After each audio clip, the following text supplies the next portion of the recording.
وزير ku-xigeenka wasaaradda waxbarashada wuu mahadsan yahay waxaan aad u salaamayaa dhammaan gudoomiyeyaasha iyo gudoomiyeyaal ku-xigeenka madaxda wasaaradda waxbarashada haday yihiin agaasimo waaxeedada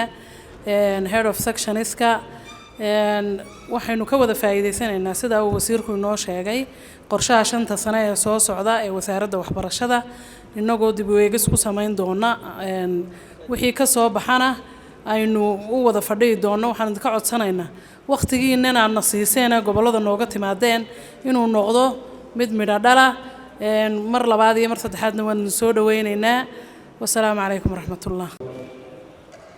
dhammaan bahda waxbarashada ee kulankan aad ku qiimaha iskugu timid haday tahay gudoomiyaasha gobolada dhiyooyada waxbarashada agaasimo waaxidada kala duwan ee sectionada ka fadhiya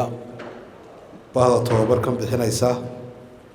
hay'adaha inala joogaba dhamaantii assalaamu calaykum waraxmatullaahi wabarakaatuh runtii waxay ka turjumaysaa shirarkeenan iyo shirka maanta aad u fadhidaan lagu gorfeynayo istiraatiijiyadii ama shirweynihii waxbarashada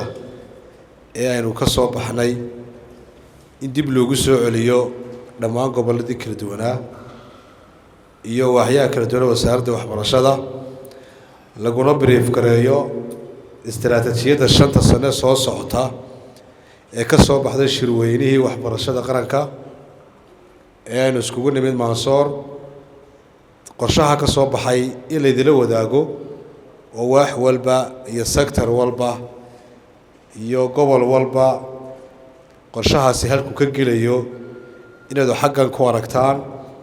isla markaana wixii aad fikir ku dareysaan contribution kaas aad ku darsataan runtii waa mid aad iyo aad muhiim u ah waa mid ka turjumaysa in qorshahaynu ku soconaa uu yahay mid aynu garanayno halku ka bilaabmay aynu garanayno halka loo socdo aynu garanayno mechanism-kan isticmaalayno iyo wadooyinka loo marayo oo ay koow ka tahay policies-ka istiraatiijiyada aynu ka doonayo laga soo dhaafad gareeyo ee wax walba laga doonayo national strategy planka inay ka qaadato qorsheeda haday noqoto waaxda qorsheynta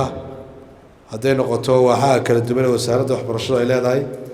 haday noqoto waaxda farsamada gacanta haday noqoto waaxda waxbarashada dadbay kuwa tooskaaba iyo sidoo kale maamuladii gobolada ee waxbarashadu ay dhamaantoodba halkan waxaanu ka duulanaa ay noqoto siyaasadda guud ee waxbarashada qaranka siyaasadda marka la fulinayo waxa ka horeeya oo daraska siyaasadda waxbarashada oo daraskaas wuxuu ku imanayaa 5 sano hore gaabkii aad soo gasheen ee aan ku jirin qorshaha siyaasadda waxbarashada ee hore waxaanu ku garfoynay shirweynihii u dambeeyay aanu galnay waxaanu isla go'aanfadhignay isla eegnay mid walba caqabadii taagnayd waxa lagu daray waxyaabihii lagu soo darayay ee baahiyaha loo arkayay maanta waxa la idinka baahan yahay wixii technical aad u baahantiin haday tababar noqoto haday la defansiyo qorshaha siyaasadda waxbarashada ay noqoto iyo haday noqoto capacity building